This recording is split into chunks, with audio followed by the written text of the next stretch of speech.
Hello, ladies and gentlemen, and welcome to another interview brought to you by ARCLANTIC. I'm your host, Manbala Singh, and tonight we are privileged to be joined by a truly distinguished guest, someone whose insights on defense and strategic affairs are deeply respected across India and beyond. Today, we have the honor of speaking with Lieutenant Colonel Jasinder Singh Sodhi, a seventh generation Indian Army veteran, retired Lieutenant Colonel, and a leading voice in the realm of strategic affairs. Lieutenant Colonel Sodhi's impressive career spans decades of dedicated service to the Indian Army, with recognition in prestigious publications like the World Book of Records London and the India Book of Records for his numerous media appearances and published articles. He is the recipient of the Lifetime Achievement Award and the Icon of the Year Award for his profound contributions to media, defense, and strategic affairs. His expertise on both on the ground and in global geopolitics provide a unique perspective on the issues that are shaping India's future and the globe's future today. In today's conversation, we will get to know Lieutenant Colonel Sodhi and his journey through the ranks of the military, after which we will dig into several critical topics that are influencing the current geopolitical landscape, including the ongoing diplomatic tensions between India and Canada, the shifting dynamics of the Syria conflict, India's handling of the Bangladesh crisis, and much more. But most importantly, we will be talking about the ominous shadow of uncertainty that China casts over the global affair, be it economic, strategic, or defensive. China is in a strong position to do significant damage in the region, which Lieutenant Colonel Sodhi talks extensively about in his book, China's War Clouds, The Great Chinese Checkmate. We'll also examine how the Indian government is navigating through these complex issues and evaluating its successes and challenges in doing so. It promises to be an insightful and thought-provoking discussion as we explore the intricacies of India's defense strategy, foreign policy, and its evolving role on the world stage. Lieutenant Colonel Sodhi, we are honored to have you with us tonight. Welcome, and thank you for being here. Jayan Manbalas, thank you very much for the kind words about my introduction. My immense gratitude to you and to ARCLANTIC for having given me this opportunity to express my views. Thanks. It's such an honor to have you here. Let's start the interview with you, Lieutenant Colonel Sodhi. Being a seventh generation veteran is not only rare, but it is extraordinary. What was the biggest lesson you learned from this military heritage that shaped your career as it is today? Well, whatever I am today, I owe it all to the Indian Army and the military of India, where I had an interaction to also opportunity to interact with the Navy and the Air Force at some places.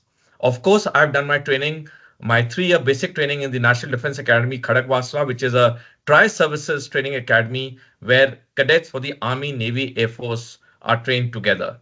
I learned from my military service that the Constitution of India is of paramount importance to us, and things like unity and diversity and secularism are the pivots which are holding India strong.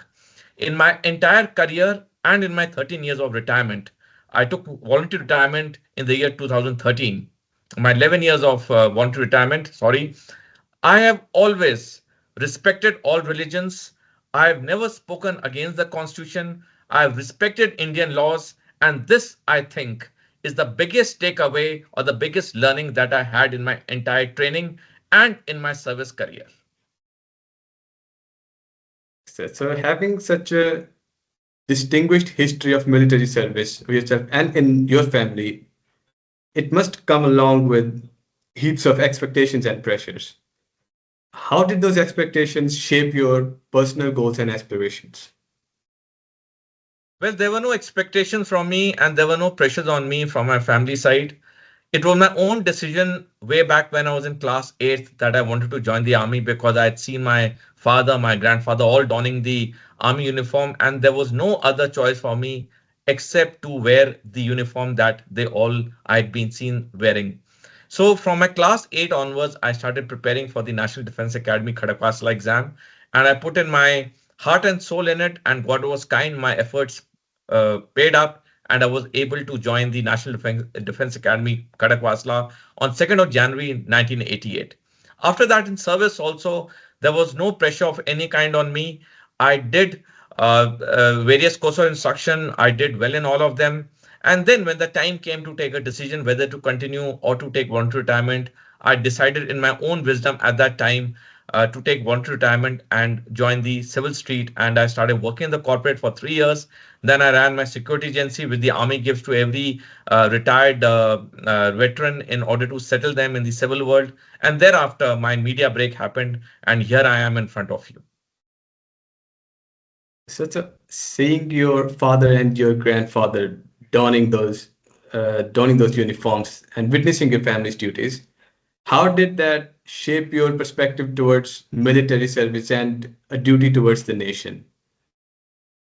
Well, from a very young age, as far as my memory can take me, I remember my father, my grandfather wearing the army uniform, having stayed in military cantonments. I saw the disciplined life. I saw how they were always in the duty of the motherland. So these things got ingrained in me. And when the time came for me to take a decision regarding my career, there was no other option that struck me. This was my primary option, my main option, and I started preparing for it. In fact, I passed out from the Indian Military Academy as an officer on 14 December 1991. A day before, that is 13 December 1991. My parents, who had come from Delhi to Dehradun to attend my passing out parade, were with me.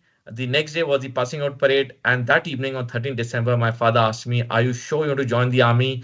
There is still time. You can seek a withdrawal and join the civil world." My words to him that day were that there is nothing best that I could have asked for. And I totally value the time that I spent in the army, whether it was in the training period or whether it was in the service as an officer. Each moment spent by me in uniform has been memorable, where I could contribute in my own small way to the growth of India. So, talk us through your days at the National Defense Academy and the Military Academy.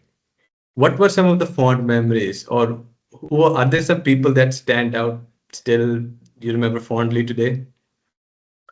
Well, my days in the National Defense Academy are very memorable. I still remember them because those were probably one of the best days of my life, where as a raw student, I had joined the Army Training Institution and I saw how tough the training life was. And my first impression goes to my first instructor, also called as divisional officer in NDA, who was that time Captain VN Prasad. Later on, he retired as Major VN Prasad. I still remember him wearing the uniform, wearing the maroon beret. He was from the Para Special Forces. The deep baritone voice he had, the commanding stature he had, the way he guided us. So for me, the first instructor that I, trained under was a very magnificent personality who taught me many things: how to value time, how to respect time, and many of the things that he taught remained ingrained with me throughout my service career. Then, of course, as I went to my second term, the instructors changed. Then in IMA, I had various instructors in service. I served under various officers. To sum it up, I would say that I learned from each one of them because they were the brightest and the best officers the Indian Army had. And what they taught was really, amazing, because each one of them taught the path of righteousness, the path where one should choose the harder right than the easier wrong. And this I have followed till date. In fact, the NDA prayer has this line to choose the harder right than the easier wrong. About 2 years back, when I was starting my publication called the Global Strategic and Defense News, I decided to keep the outlook of the publication purely defense and geopolitical oriented. So when I discussed this idea with a few of my friends, they said, your publication will not be a success because you don't have politics in that. But I told them that as of now, since I'm a greenhorn in this field, I would like to start off my media career or my publication focusing on geopolitics and defense, so that I don't align myself with any ideology. And I would like to see how successful I would be. Well, God was immensely kind. The NDA prayer, the teaching of my seniors to choose the harder right than the easier wrong, proved correct. And in just 2 years, my publication is ranked ninth in India and 44th in the world in the field of geopolitics and defense. And this is when I have no political outlook in it as of date. So yes, like I told you before, I have learned a lot from my seniors, from my instructors. Each one of them has taught me and it has got me to the place that I am today. You also, of course, talk extensively about your fellow brothers in arms in several articles, of course. Matter of fact, the first article you wrote when you transitioned to media world, which was published in First Post, was about your childhood friend, Brigadier Lakhvinder Singh Litter, who tragically passed away in the helicopter crash that took the life of Chief of Defense Staff General Bipin Rawat. Were there any other key mentors or peers that significantly impacted your development? Maybe. Like I told you, Manbulas, there were many seniors under whom I trained or served, and each one of them has a special place in my heart. And of course, like you rightly said, my first article, which got me into the media, was on Brigadier L.S. Lidda, who was senior to me by 1 year in Kendriya Vidyalaya Mau, where we studied together, and then 1 year senior to me in Indian Army, and of course in the National Defense Academy Khadakwasla. He was from the 77th course NDA, I was from the 79 course NDA. So I had a very strong relation with him. We are very good family friends. So when I heard of his tragic passing away, it was something that I would say had died in me, and it was one of the most shocking days of my life. I still can't fathom him going away. He was a very bright officer, very perfect human. I mean, there was nothing one could ever pinpoint anything wrong in him. He was the epitome of every good thing one could ever think of in life. But yes, I have also been fortunate, like I told you, to have served and trained under many people. Each one of them, I learnt a lot. It is for paucity of time, it is not possible for me to recount each one's name. But yes, I owe a lot to every senior of mine under whom I trained or under whom I served. So let's talk about your transition to the media world. And you said rightly that you try to keep politics out of it and keep the defense reporting as non-biased as possible. Do you see any gaps in India's defense coverage by the media nowadays? For example, historically, there have been some major goof ups around the journalists' unethical and controversial reporting. For example, during the Kargil War and the 26/11 terror attacks, which led to multiple civilian casualties and military martyrs, which could have been easily avoided, and many more lives could have been saved. And the lives that were lost would have been sitting with their family members, which is sadly not the case. Would you say that kind of reporting was an ethical violence? And what changes would you advocate to improve those standards? What are your thoughts on the reporting controversies that surfaced during those times? Well, in the 3 years that I've been in the media, I have realized one thing: most of our journalists do not read. In the army, we were always taught that reading is very important, which I follow till day. On an average, I read one book every week. Until unless a journalist or a defense enthusiast or international relations enthusiast doesn't read, he or she cannot grasp the things. Because in today's digital and virtual world, most of us rely on WhatsApp. We believe whatever comes on WhatsApp is correct. Well, this is not the case.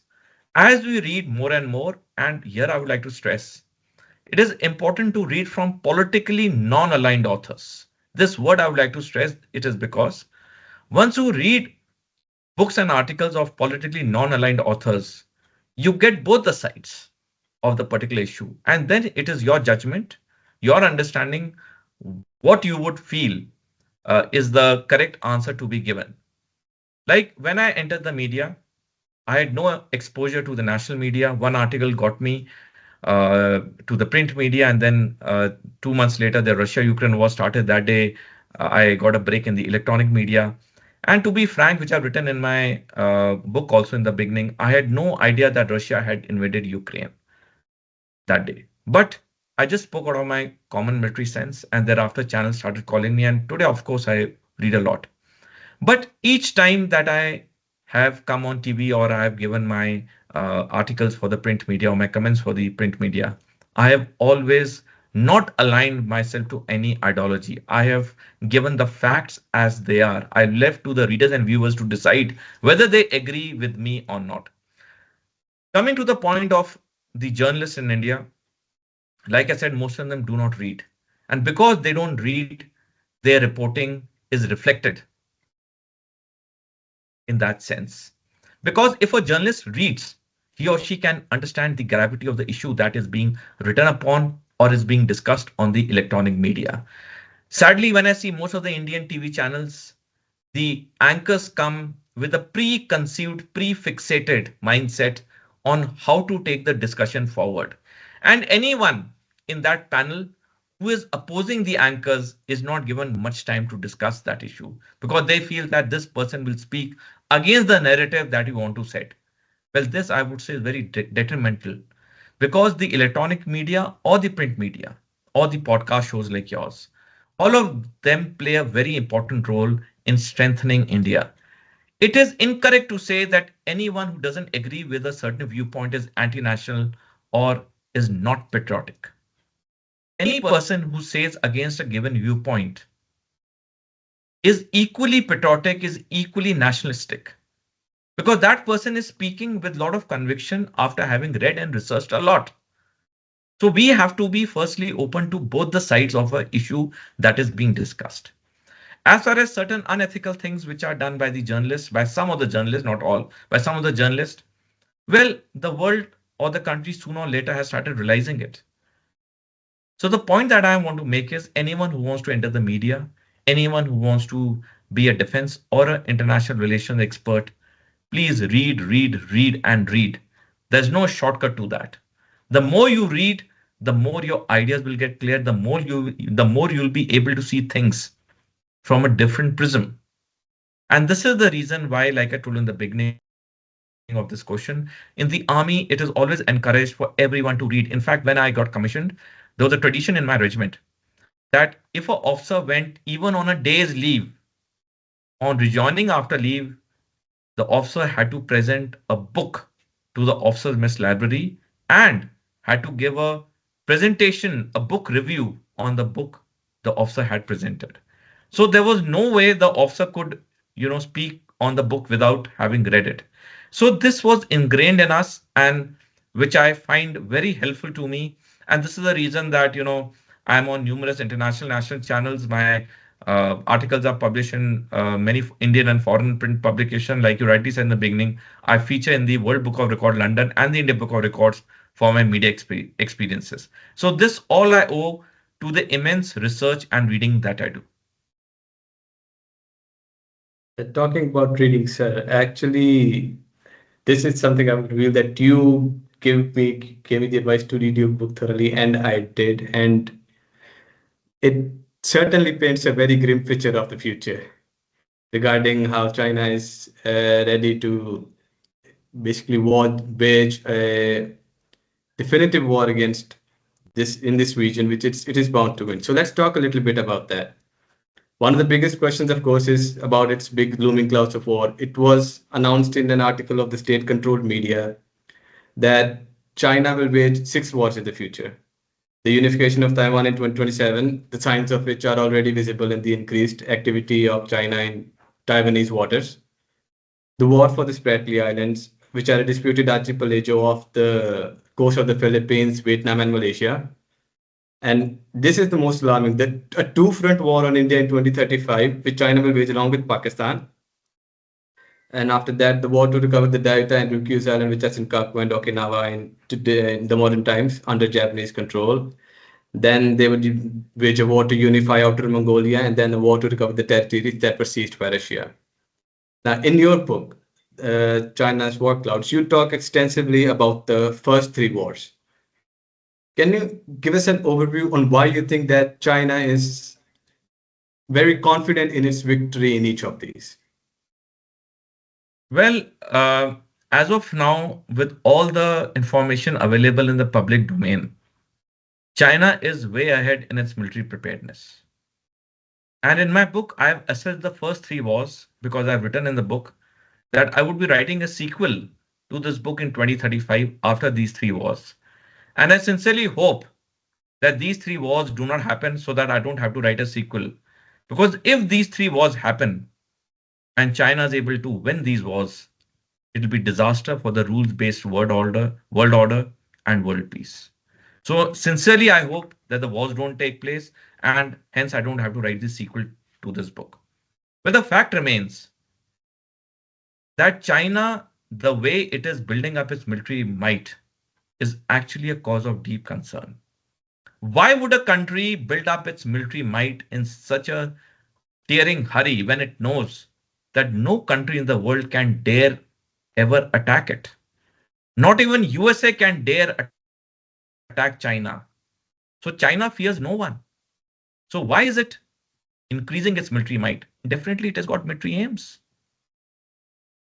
Just few weeks back on 28th October this year, Admiral Samuel Paparo, who's the commander of the US Indo-Pacific Command, said in a statement that after World War II, China is the only country in the world which is increasing its military might at a speed with which no other country is even able to match up to it. For 9 consecutive years, China has increased its defense budget. Why is it happening? Like I said, it knows no country can dare attack it. So why is it doing it? It has got military aims. Otherwise, why would billions of dollars be spent on its military when it knows it has no threat on it? In my book, I've also discussed various other timelines which point towards the first three wars starting with Taiwan in 2027. Just to give few timelines because they are numerous. One is that Xi Jinping currently is of the age 71 years. The average lifespan of a Chinese male is 79 years. So Xi Jinping knows he has just about 10, 11 years more in power. And he has a strong burden on him, I would say, to prove that he's a legacy leader. And the burden is by two major things that he's done in his tenure as a president till date. One is he removed the clause in the Chinese constitution which restricted a Chinese citizen being the Chinese president only for 2 terms. He removed that clause. And the second, he inserted Xi's thought, which is the first for a serving Chinese president whose various thoughts have been included in the Chinese constitution. It has happened only once before. That was for Deng Xiaoping, and that too after he had passed away. So there is a great burden on him to prove that he's a legacy leader. And he knows he has 11, 12 years left in power because of the age factor. And he has to do these three wars. The first war is for Taiwan because it is a national obsession in every Chinese citizen to conquer Taiwan. Like it is a national obsession in every Pakistani citizen to think of taking Jammu and Kashmir. For Chinese citizens, the national obsession is Taiwan. That is the military target or national obsession number one, which I've talked in detail in my book. The next war that I've talked is the Spratly Islands, which China will not be interested in, but it will be forced to do it because it has to fight the third and the last war under Xi Jinping's tenure, that is a two-front war jointly with Pakistan on India in 2035. And that will be the last war that Xi Jinping will fight. Now, if we see various timelines, as we talk today, Manbilas, there are construction of 2 aircraft carriers, 21 nuclear submarines, and 200 warships for the Chinese Navy being done day and night in the 6 naval dockyards of China. When already China has the world's biggest navy, why would it need to construct the warships, nuclear submarines, and aircraft carriers such a vast number on a war footing when it already has the world's largest navy? Secondly, as we talk today, China has 500 nuclear weapons. It aims to build up this nuclear arsenal to 1,000 by 2030 and 1,500 by 2035. What is the need for having such a big arsenal of nuclear weapons? And this apart from the various timelines that I've discussed, like the cooperation between China and Pakistan, the optical fiber cable being laid in 2021 between the Western Theater Command of China in Chengdu to the general headquarters of the Pakistan Army in Rawalpindi. All these things I've discussed in detail. The point is very clear that all the timelines point towards increasing Chinese military might, which is purely for military aims. Those peaceniks of India or abroad who say that China is expanding its military for peaceful purposes should know it is not for peaceful purposes. Because such a huge expenditure is never done for peaceful purposes. It has definite war aims. And all the timelines that I've written are clearly pointing towards these three wars which will be fought under Xi Jinping's tenure as the Chinese president. There's an interesting line in the original article in Ben Weibo where it says that China will wage six wars, and it very clearly shows China's confidence and ambitions in the future. And the line is, quote, in the mid 21st century, China emerges as a real world power, accompanied with the decline of Japan and Russia, stagnant US and India, and the rise of Central Europe. Can you break down how China might have reached this assessment? And is there any gravity to this assessment? Yes, there is a lot of gravity to this assessment because as on today, out of the 44 critical technologies in the world, China is a leader in 37 of them, and USA is the leader in the balance 7. We all know that China has the world's second biggest economy. Well, most of us don't know that almost $3.1 trillion China has not declared in its bank books. Most of us do not know, which I've written in the book, that China is earning a lot through black money by sale of illicit drugs. We all are aware of two major drug producing areas in the world, the Golden Crescent and the Golden Triangle. But there's a third area which is one of the biggest producers of illicit drugs. That is China, and in specific, their Yunnan province. Such is the export of the illicit drugs by China that as on today, 23% of the American youth are ineligible for the military service because they are addicted to an illicit drug manufactured in China, which is called fentanyl.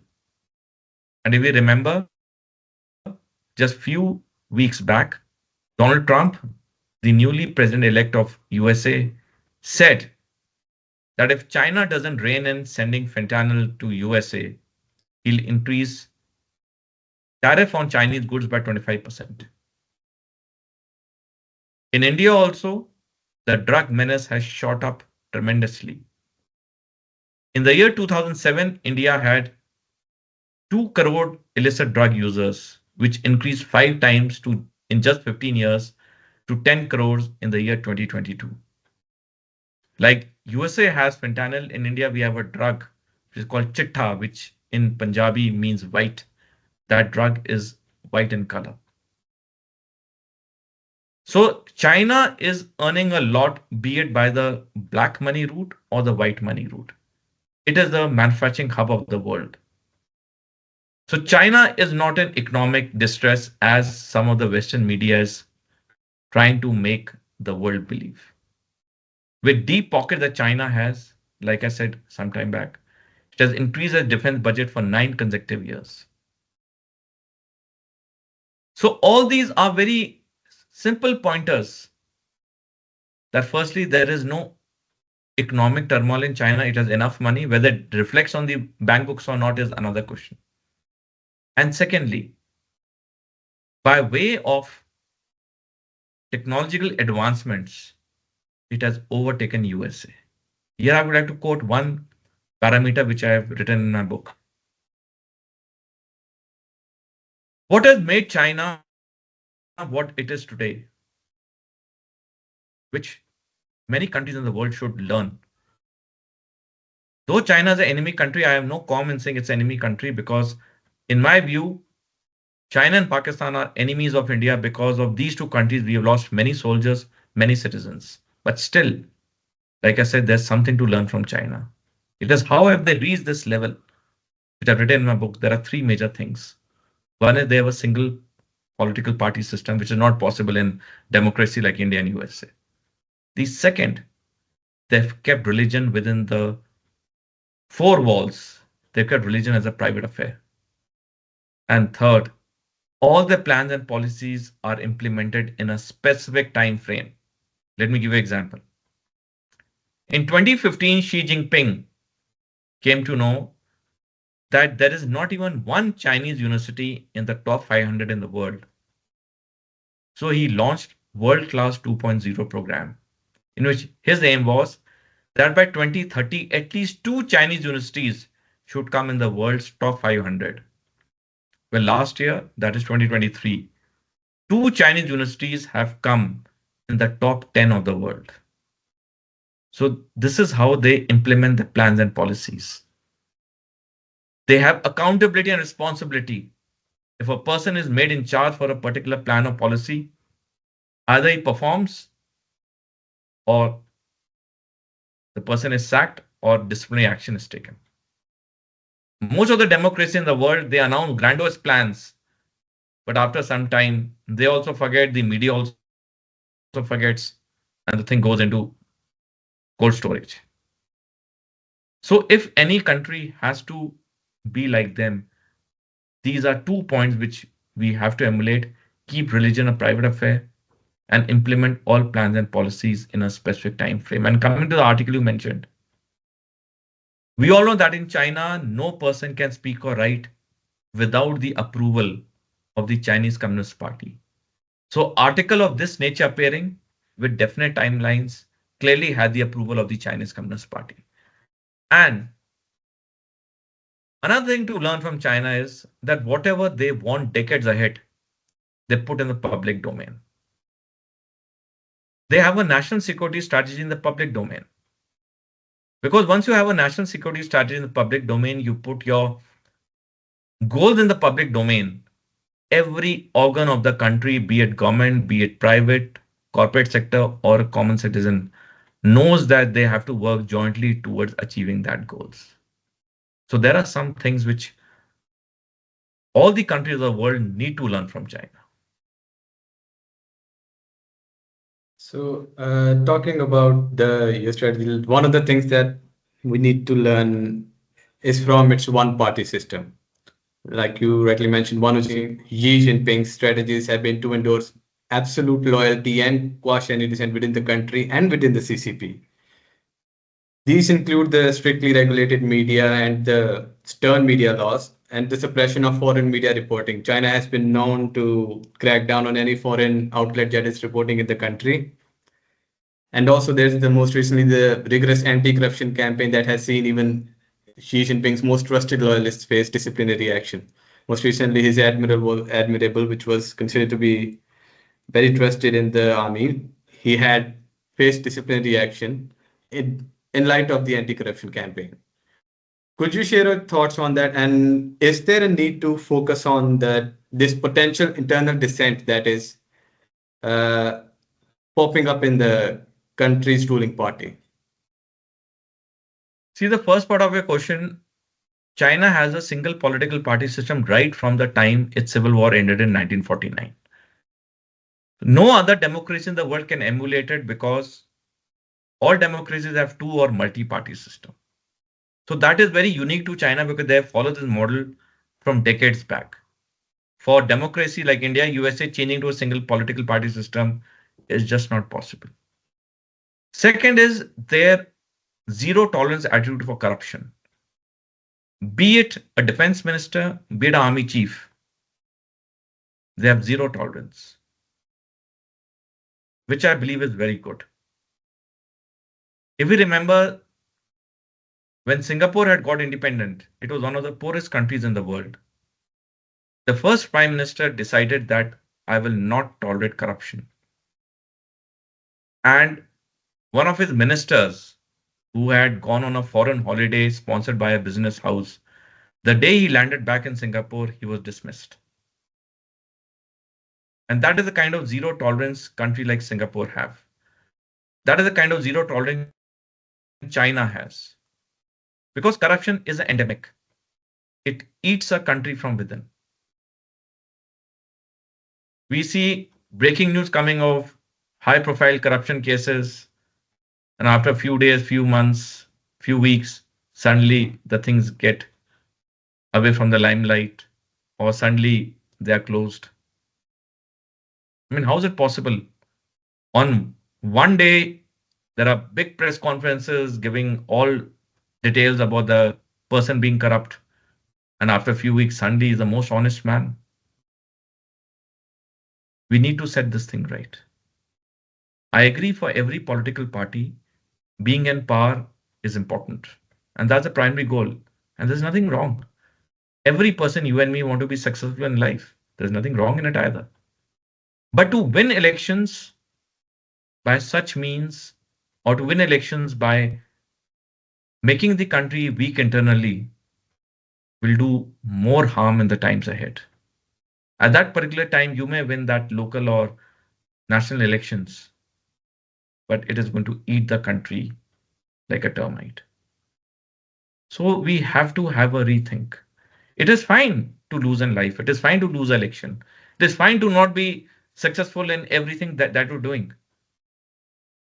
But one should never compromise on the values, on the ethos, on the ethics, whether personal or as a country. That is of paramount importance. And that is what takes nations ahead. That is what makes nations strong. So this is something we ought to learn from countries like Singapore, China. Zero tolerance for corruption, whatever level, whatever high level a person may be at. But sir, keeping this in mind, I'm sure there is an argument here for the variety of political discourse in the country that thriving democracy like India inspires. For example, to quote you in your book, one of the first lines you write is that wars in the modern world are fought in order to propel the political motivations of the power and party in power in the country. And with that, of course, China's single political party, it has propagated its agenda of military might without any opposition from any other party. After the Chinese Civil War, the Communist Party reigned supreme. So, with that, there is an argument of the discourse in a political party which has the numerous political parties in a thriving democracy.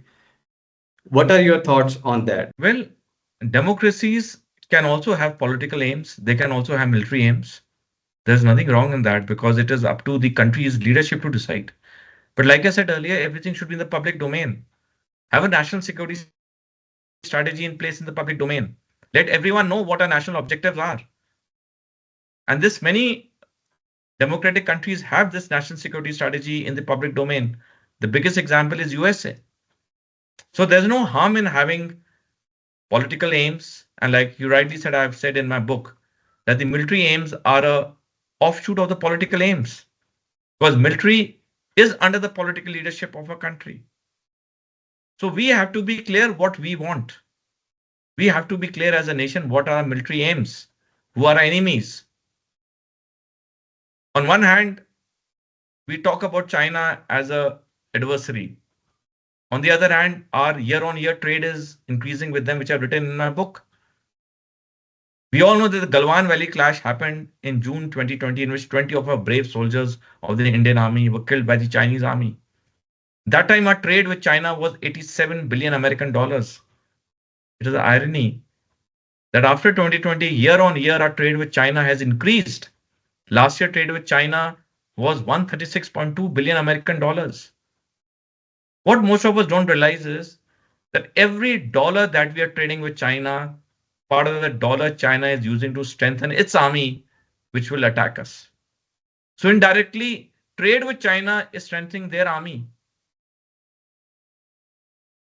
So we need to have everything clear in the public domain.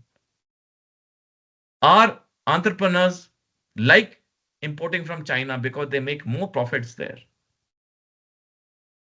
The government of India has rightly introduced the Atmanirbhar Bharat and Make in India, which have been very successful in the defense sector. If the defense sector can be successful in this, Atmanirbhar Bharat and Make India, one of the other sectors. The government of India has shown the way. It is up to the Indian businessmen, the Indian entrepreneurs who have to now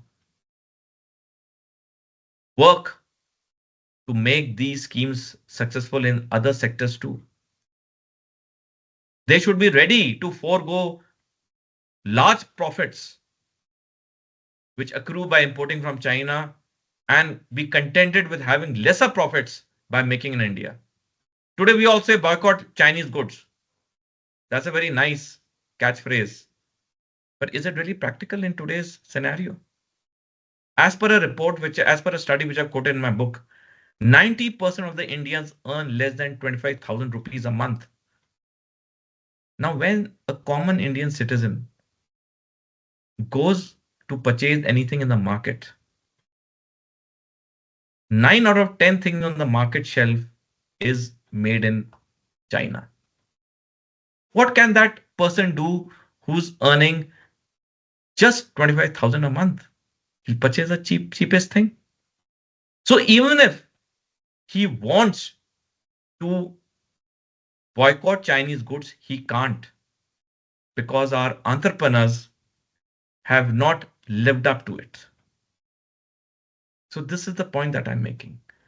The government of India has shown all the right initiatives, all the right paths. It is the entrepreneur of India which has to live it up.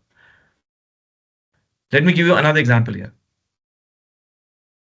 The Indian steel manufacturing companies give steel on credit to the builders for 3-month duration.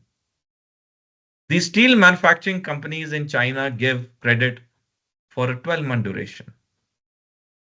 So where will that builder go and purchase steel? Obviously, China. You'll be amazed to hear that 31% of all the steel manufactured in China comes to India.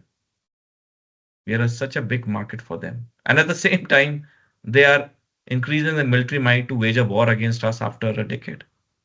So this is where the irony is. It is people like you and me. It is people, the businessman, the common citizen, who has to live it up in his own capacity and capability. And like I said, the common citizen wants to play the role, but what can he do when he's earning less than 25,000 and 9 out of 10 things are made in China, which are on the Indian market shelves? So it is the Indian businessmen who have to perform. By perform, I mean they have to import less from China, make more in India, even if their profits are less. So let's talk about the government response to the government's economic response to China. Like you say, it is very important to curb that. Now, Trump's stance on China has often been confrontational. He has been critical. He has been critical of trade with China and has often made threats to completely cut off any trade with the communist government. He announced nearly 60% tariffs on imports from China when he comes back to the office. So, do you think that Trump's presidency alters with the timelines of the wars? Does it affect China's grand scheme, or is it a challenge that China has to navigate? Well, for China, Trump doesn't matter much because they militarily they are very well prepared. Economically, even if Trump tries to put a lot of tariffs on them, they have a big market in the other countries of the world. And though officially the trade between China and USA has decreased last year compared to 2022, but there's a very interesting thing which has happened. The trade between USA and Mexico has increased, and bulk of the stuff made in Mexico is by Chinese companies. So directly or indirectly, China remains the manufacturing factory of the world. Even if USA wants to de-risk, decouple from China, it'll end up purchasing from countries like Mexico and Vietnam, where the Chinese investments are phenomenally high. So directly or indirectly, USA is still dependent on China. All the aggressiveness which Donald Trump is showing toward China will not deter China from waging its first war for Taiwan in 2027. Because like I've said earlier in the interview and in my book, it has prepared itself well economically and militarily to annex Taiwan, whosoever be the American president. Interview we discussed about the Taiwan Taiwan annexation that the earliest trade crisis, the Taiwan trade crisis in the 60s, 80s, and 70s, they were averted because of the threat of a nuclear retaliation from the US, which would have unequivocally come to Taiwan's rescue back in the 70s and 80s. But of course, that is not the case now, with China itself being a nuclear and naval powerhouse. There are also doubts of US contributing more than just economically, given the recent developments in Ukraine. But now that a new administration is on the way, do you think that there are increased chances of US sending military aid to China, military to Taiwan, in order to combat against China, should the annexation come into play? Well, in the last 10 years, USA has never sent a single soldier to any of its ally. It has given money, it has given weapons, but never sent a single soldier. We all saw the embarrassing exit that USA did from Afghanistan in 2021. Donald Trump in his election campaign rallies made it clear that USA will not take part in any war under his presidency. Last year, there was an opinion poll held in Taiwan in which 62% of Taiwanese citizens said that USA is an untrustworthy ally. So the Taiwanese also know, majority of them, that USA will not send a single soldier to them when Taiwan is attacked by China. So as far as the American involvement is concerned in Taiwan, it will be only limited to money and weapons and not soldiers. And China is very sure of that. That is why, despite Donald Trump winning the election in this year, 5th November, after that, there has been no let up on the Chinese military activities in and around Taiwan. Rather, it has increased.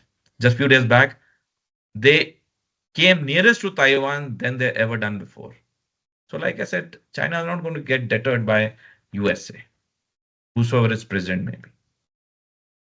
How do you think the recent disturbances and the conflicts in the world, the Russian-Ukraine war, the Syria regime change, and which the Premier Xi Jinping describes as black swan and grey rhino, which are highly probable but ignored risk or unexpected crises. How do you think these disturbances affect China's strategy going forward? Do they have any effect on the timeline of the wars? Well, whatever be the disturbances in any part of the world, China is not getting involved directly, and indirectly also its support is minimal. Because China, after the Vietnam War in 1979, decided that it will not take part in any war or conflicts around the world. It will focus on its economic growth. Because China was one of the few countries way back in 1949, which I've written in my book also, who have understood that the economic growth is a foundation for a strong military power. You know, the sequence for a country to become a superpower, which China is along with USA and Russia, is to have sound economic growth, then work on a military power, and then have nuclear weapons. And this is what China followed. For China, the first military aim is Taiwan. Before that, it will not get involved in any conflict. So whatever be the problem in Middle East or in any part of the world, China will restrict itself to giving statements or trying to broker peace. Because China is very clear, for China, the priority number one, the military target number one is Taiwan. It doesn't want to divert its military, its resources to any other war in the world, because it knows that it is not going to gain anything by taking part in any other war in the world. For it, like I said, the priority remains first Taiwan. And one more point I would like to add. On 17 January this year, Grant Snapps, who was the United Kingdom Defense Secretary, said in a statement that next 5 years will see new war fronts opening up in the world. And there'll be only 4 countries behind these new war fronts: Russia, China, Iran, and North Korea. And as things are unfurling, Grant Snap's statement is coming out to be correct. So let's talk about the two-front war on India that will be waged by China along with Pakistan in 2035. According to your book, Pakistan will attack India for control over Kashmir, and China will attack for control over Arunachal Pradesh, or what it calls the southern Tibet. You also exclusively detail the camaraderie that has been brewing between Pakistan and China, like the China-Pakistan Economic Corridor, the Belt and Road Initiative, and the close working of the Pakistan and China's military. Also, China has successfully surrounded India navally with bases in Gwadar in Pakistan and Hambantota in Sri Lanka, and most recently Cox's Bazar in Bangladesh as well. Furthermore, according to the timeline, this will be fresh off the victory of China in the war over the Spratly Islands, which would give it an insurmountable position in the Indo-Pacific region. So the future looks grim for India. Where do you think India and its ally made such a grave oversight that allowed China to get into such a formidable position? Well, the biggest blunder was made by America when in 1972, for 1 week from 21st to 28th February 1972, the American President Richard Nixon went to China, and after the visit, he historically remarked, "This is 1 week that will change the world." Well, it did change the world, but not in the way he had thought. It changed the world to a more unsafer place. Because after that visit of President Nixon, USA established diplomatic ties with China. They started giving business to China, and China started prospering as manufacturing hub of the world. And like I said before, with the immense money that China made, it side by side started increasing its military might also. Today, if there's one country which can be held responsible for China's rise, it is only USA. Because USA had the capability and the capacity to stop China's rise. When it knew very well that China is a communist nation, come what may, communism and capitalism can never converge. And despite that, it gave China business. A lesson to be learned is whosoever is your enemy or whosoever has different ideological views than you, how sweet that person may seem to you, his inherent characteristics can never change. The facade that is put has to collapse one day. And this happened with China. So there's one country to be blamed is US and no one else. So let's talk about a more recent development as well, which were the agreements that were reached between India and China regarding border patrol patterns along the line of actual control. There had been a point of contention since the Gulwan Valley clashes in 2020. Would you tell us about these patrolling arrangements, and do you think they factor into the plan for 2035? Well, for this, I would require some time, but I would like to tell your viewers how the entire build-up happened. In 2015, 2 years after Xi Jinping had become the Chinese president, 2013, he announced the military reforms for the Chinese army. Accordingly, next year, that is on 1st February 2016, the Chinese army was reorganized into theater commands. But what Xi Jinping was not able to do that time was to move the forces within according to the specific theater command requirements for the fear of international criticism. So China waited patiently. Next year in 2017, it did that Doklam issue, which the Indian media was gung-ho over saying that India scored victory over China in Doklam. Well, it was not. China had scored a victory. How? Well, I will explain in my book also. During the Doklam crisis, China reorbited its military, moving its military here and there according to the newly created theater commands, which were created just a year back in 2016. So now China had its military forces reorbited as per its new theater commands, which the Indian media did not pick up. We thought that we have silenced China, we have had a victory over China without a single shot being fired. Well, that was not China's aim. China's aim was to use Doklam as an excuse to reorbit its troops, which it did. And hence it went back after 73 days without a single shot being fired. Now what happened? It had its forces as per its theater commands. Now on 5th August 2019, when India abrogated Article 370 and 35A from Jammu and Kashmir, This took China and Pakistan by surprise. A few days later, the Pakistani Foreign Affairs Minister Mahmood Qureshi flew down to Beijing on 9th and 10th August 2019, and there it was decided between China and Pakistan that at an appropriate time, a strong message would be sent to India. And they decided to wait for the winter months to finish. As the winter months finished in March and beginning April 2020, the Chinese army build-up started in eastern Ladakh, which eventually led to the Galwan Valley clash of 15 June 2020. And after that, it's been 4.5 years. There's been strong, you know, tensions between India and China. Now, this is all a build-up towards the 2035 two-front war. China has its troops according to the newly created theater commands. It has shown its strength of might in eastern Ladakh.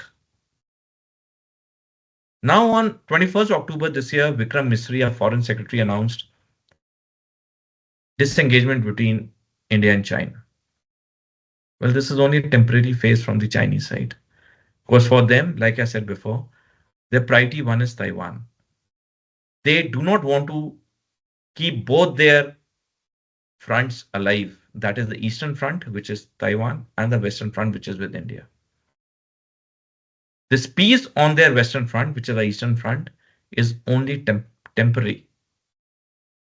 It is only for a few years till they have annexed Taiwan.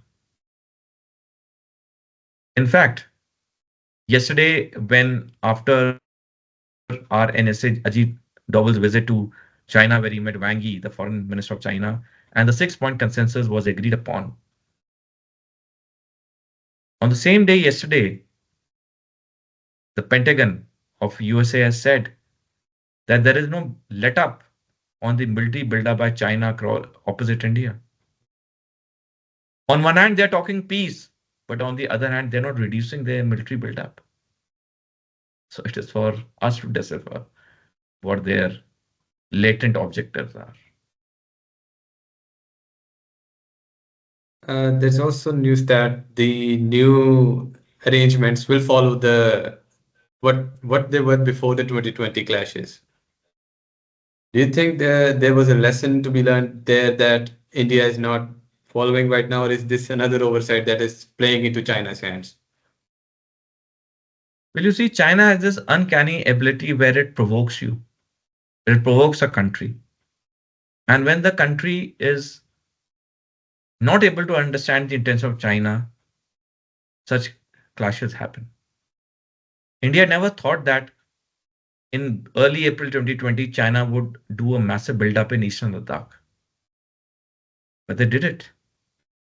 Because China has this, uncanny ability, like I said, where it professes peace, but its military aims and objectives never go away. So this is what it is doing now also. It is showing its own peace on the LAC with India. So like I said, its aim first is Taiwan. Once it has annexed Taiwan, then obviously we'll see the LAC heating up. I've said in various places, China and Pakistan are two countries which India should never trust. Because whenever we have trusted China and Pakistan, they have stabbed us in the back. And these are the two countries which only understand a strong and a stern language. So while all the diplomacy is okay, while all these talks are okay, our military preparedness should only increase, because that is the language that these two countries understand. So talking a bit more about our northeastern border with China, let's talk a bit about Bangladesh. The issue of cross-border immigration between India and Bangladesh has been a contentious one for decades. Matter of fact, it has been something that the political entities in that border area on our side have heavily leveraged for electoral gain. How do you view the current situation, and what do you think is at the root of this crisis? Manbilas, any country which tries to eliminate its minorities eventually breaks up into smaller countries. The biggest example is Germany. After World War I, when Germany got defeated, they tried to put the blame on Jews and they tried to eliminate Jews. Jews were just 1% of the German population that time. They could not eliminate all 1% Jews, but Germany got divided into two countries. What is happening in Bangladesh and Myanmar? Because they have been trying to eliminate the minorities there, they're on the verge of breakup. On 5th November last year, the Myanmar president said in a statement that the way the civil war is going on in Myanmar, our country will soon be split into smaller countries. What is happening in Bangladesh? Against Hindus, we all are aware. Yesterday, the Arakan army has seized 271 kilometers area of Bangladesh. So this is what happens. Like I said, any country which tries to eliminate its minorities eventually splits up into smaller countries. This issue of illegal immigration, well, it has to be tackled. How come people are coming into a country when we have strong border security forces manning the borders? Whatever research I've done is showing that in the last 10 years, just 18 Rohingyas have been deported from the country. Just 18 in 10 years. So here the question comes again. If illegal immigrants are not welcome in a country, why they are not being sent back? We have to take strong steps for our internal and external security. No country is going to come and help us. We can't keep on crying there's an international conspiracy. You see, whenever any country or any person is successful in life, they have more enemies than they have friends. Whatever little position I am in today, there have been many times when people have not helped me, but that didn't stop me from performing. The point that I'm making is, it is very natural that as you succeed in life, you'll have more enemies. But rather than crying about what the enemies are doing, we have to make ourselves stronger. And here we need to learn a lesson from USA.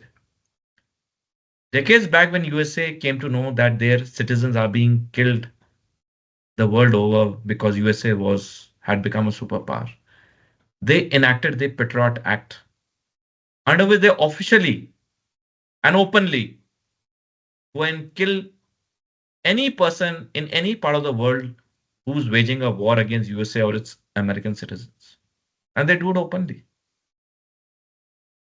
So, firstly, we need to stop crying that there's an international conspiracy, that someone is doing that, someone is doing that. Well, it'll happen. It'll always happen. What we need to is having strong policies like the Patriot Act and acting on them. We know illegal immigrants are a drain on our natural resources. We need to send them back. 18 in 10 years is a very, number which one has no words for it. For all that hoopla we hear on the electronic media about Rohingyas, just 18 have been sent back. So certain places we need a rethink. Yeah.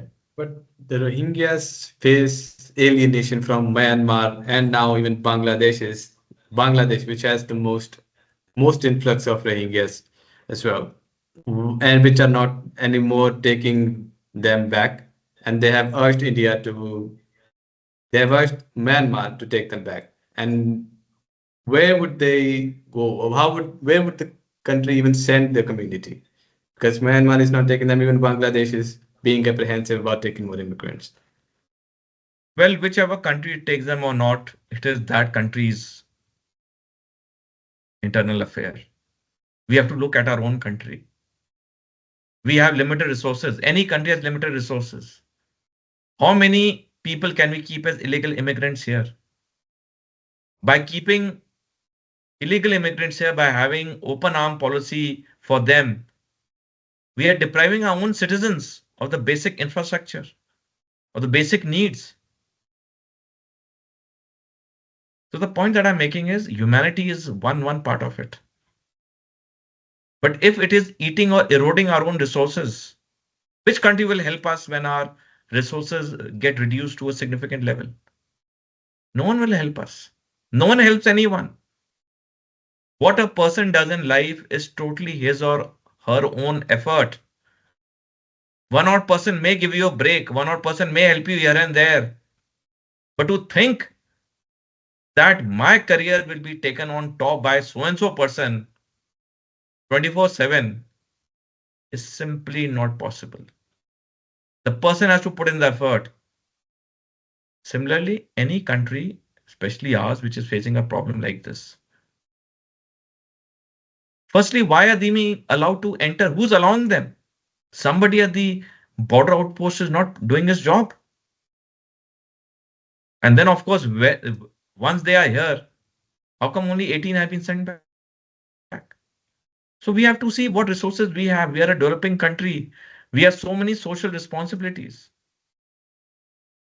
If any country feels that they are needed, that country should welcome them with open arms. This leads well into my next question, which is as a defense expert, what, according to you, are the implication of this cross-border immigration on the national security of India, especially with the concerns of China's moves along the LAC and the future two-front war? Well, these illegal immigrants who are coming in, there's no character verification that has been done. What is their background? How are they connected to the adversaries' intelligence agencies? What information is being passed by them here to those people across the borders? These are very big questions. Their staying here is not known, which part of the country they are staying in. They have no identity proofs. We see in the media someday some Aadhaar card is recovered from them, which is forged. So it is a big security threat. And if we are weak internally, obviously it will affect the external security preparedness. Because it is as simple as that. If a house is united, the neighbors cannot take undue advantage. But if a house has infights, if a house has 100 problems, the neighbors will take advantage. It's a normal philosophy of life. The same thing here. The more strong we are internally, the more strong we'll be able to face the external threats. Do you see the potential for a diplomatic solution to this issue for India? Of course, the recent regime change in Bangladesh further puts India on the back foot as the ousted government, the Awami League, were friendly with India. Same cannot be said for the entities that are vying for power in the country now. Is there a fear that the communal sentiments between the interim government and Pakistan, which are both Muslim, does that exacerbate the threat to India, keeping in mind the threat of the two-front war? Well, definitely, the way Bangladesh and Pakistan are growing towards close towards each other is a threat. My book was released on 17th August, and about 2 months before my writing had been completed, it was in the it was in the pre-release stages. And 5th August happened, and after that, Bangladesh totally openly became anti-India. So now I talk in the media as a three-front war. But the way Bangladesh is turned anti-India, the way it is going and embracing Pakistan and China, it is warning bells for us. Let's shift focus of the conversation to the India-Canada relations. So India's relationship with Canada has been strained, especially issues with like the Khalistan movement, the Niger murder, and Canada's outrageous allegations of an intelligence failure. What is your assessment of the state of these relations? Is there a security threat that India needs to be aware of in context of these allegations from Canada? Well, a lot of anti-India activities have been taking place on the Canadian soil, for which Justin Trudeau is solely responsible because it is his duty as the Prime Minister of Canada to ensure that no anti-India activity takes place on his soil. So, I mean, if we see, India has never allowed any anti-Canadian activity on its soil. So when we are not allowing it, why is Canada doing it? They may have political compulsions, but that doesn't mean that they allow their soil to be used to wage a war against another country. So firstly, this thing should stop by Justin Trudeau. India and Canada have got very good historic relations. In fact, the first Indian who went to Canada was in 1897, was a Sikh gentleman aboard the merchant navy ship called Empress. After that, for many decades, Indians went to Canada in search of a better life. But then things changed in the last few decades, and now we are seeing it to an all-time low. So Canada has to take the initiative and stop these anti-India activities on its soil.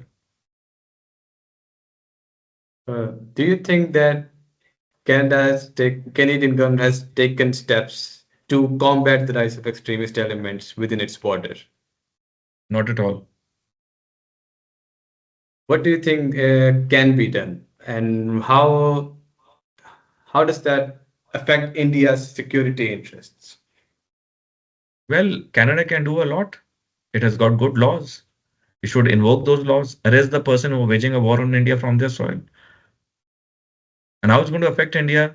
Obviously, if there's somebody planning anti-India activities on a foreign soil, the result will be seen. We all aware of the Air India Kanishka crash which took place. The plane took off from Canada, and off the coast of Ireland, it crashed because there was a bomb inside. So it affects India. We've already faced the brunt.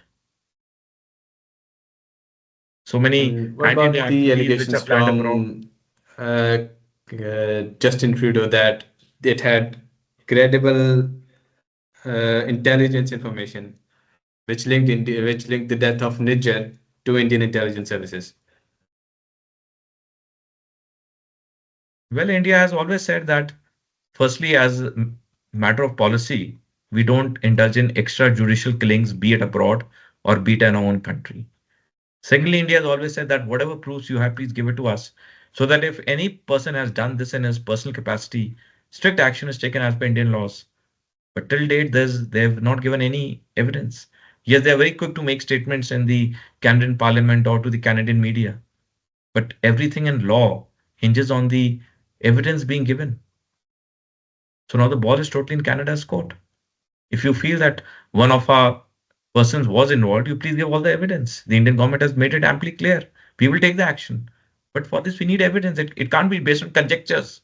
Just because I don't like anyone doesn't mean that person should be hanged to death. If I don't like a person, that is okay. That's my personal choice. But if the person has done something wrong criminally, then evidence has to be done, has to be presented before action is taken on him or her. So, of course, let's shift to the focus to another international event that is occurring now, which is the Syria regime change. This decade, just 4 years in, has seen its fair share of regime changes. Syria has now ousted an authoritarian government, and the party that sits on the helm now has pledged diplomacy, but still has to work hard to share its history with the Al Qaeda.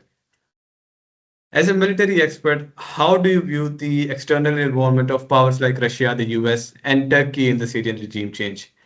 And does this regime change has any effect on China's plans? See, the first part of the question, Syria is a battleground for proxy wars between the forces loyal to Russia and the forces loyal to America. Because one part is getting money and weapons from Russia, the other part is getting from America. So it's a battleground for basically the two superpowers, Russia and China. As for Russia and America. As far as China is concerned, like I said earlier, it is not taking part in any Middle East crisis except for mere diplomatic statements or some meetings because its aim is fixated on Taiwan. So it will not get involved militarily with any problem in the Middle East. How does the regime change in Syria affect the Middle Eastern geopolitical landscape, especially in terms of India's security interest? Well, Middle East is important for India because a large portion of oil comes from there. Israel is one of our biggest defense suppliers. So the longer the crisis in Middle East continues, obviously Israel will find it difficult to give us the arms. Oil will get hit, prices will increase, which are already happening. As far as the Middle East is concerned, the crisis in Syria has given an upper hand to US and Israel, which till Assad's downfall, the balance was tilting in favor of Russia. So Assad's downfall has tilted the balance in Middle East now to USA and Israel. Thank you, Lieutenant Colonel Sodhi, for sharing your expertise and perspectives on some of the most pressing and defense strategic issues of our time. Your insights into the evolving geopolitical landscape, particularly regarding China's growing influence, India's regional challenges, and the broader global implications, have provided much food for thought. This conversation has underscored the complexity of the strategic decisions that India faces and highlighted the importance of preparation, diplomacy, and international cooperation that is very much needed under the looming war clouds of China. Lieutenant Colonel Sodhi's experience and analysis remind us of the critical need for informed, proactive approaches to both national security and foreign policy. I also highly implore the viewers and listeners of this interview to read Lieutenant Colonel Sodhi's book, China's War Clouds, The Great Chinese Checkmate. The next part of which discussing the rest of the wars is, as such, said, will be coming in 2035, though we hope it won't be necessary to write that one. China currently is a threat that cannot be ignored, and the crowds are growing ever darker. We appreciate the time you've taken to engage in this discussion, and we look forward to future conversation that we will have on these important topics. Thank you, Manbilas, and thank you, Atlantic, for having given me this opportunity to give my views. My salute and respect to both you and ARCLANTIC for not having put any conditions on me to speak and allowed me to speak from my heart the way I feel. And this is how I feel should be any interview where everyone should be allowed to express his or own views, because everyone has entitled to his or her own views depending on the education and reading and research that one does. So thanks once again to Atlantic and to you, Manbilas. Thanks, sir. It was an honor to have you here. And to our viewers, thank you for tuning in. Stay informed, and we'll see you next time.